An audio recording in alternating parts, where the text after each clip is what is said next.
So first step is usually you start with clarifying the question. And this is very important because this is also considered negative if you don't clarify the question, that what the question is.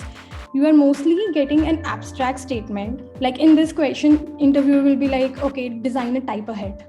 Now you should ask, okay, if you have the same understanding as the interviewer, that you want to build something which on typing should give you results, what is the goal of this feature, whom you are building it for, do you want a generic component? So clarify all the questions in 1 minute. Ask them that what is this feature, and if it is like a like autocomplete, then you should consider that should you consider some typing errors or not. Like in this question, all these are the valid questions you can ask about. Then you can take on the general plan we will be following during the interview is these 6 steps. So first we will go about the requirements, functional and non-functional requirements. You can also club them up in a single requirement, doesn't matter.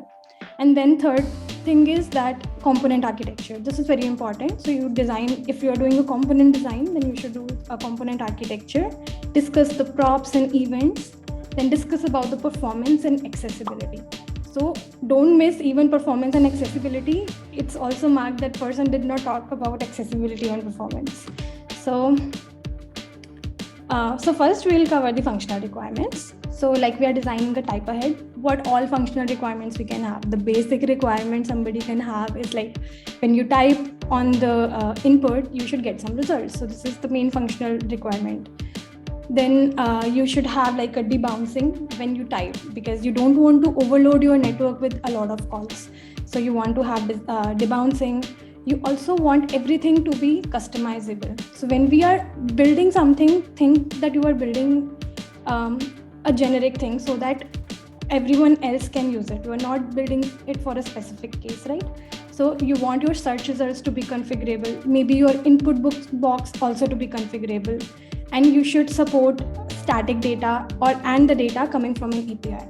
So this part you can also ask from the interviewer, that should we support the static data? Where does the data live? Is it on client? Is it on server? So you can ask about that, but basically we'll be covering all these 4 things. Then we go to the non-functional requirements. So non-functional requirements are usually related to sometimes like configurations, that our search results should be configurable, we should have cache size, minimum query length, and it should be performant, accessible. We should support all the devices and all the platforms.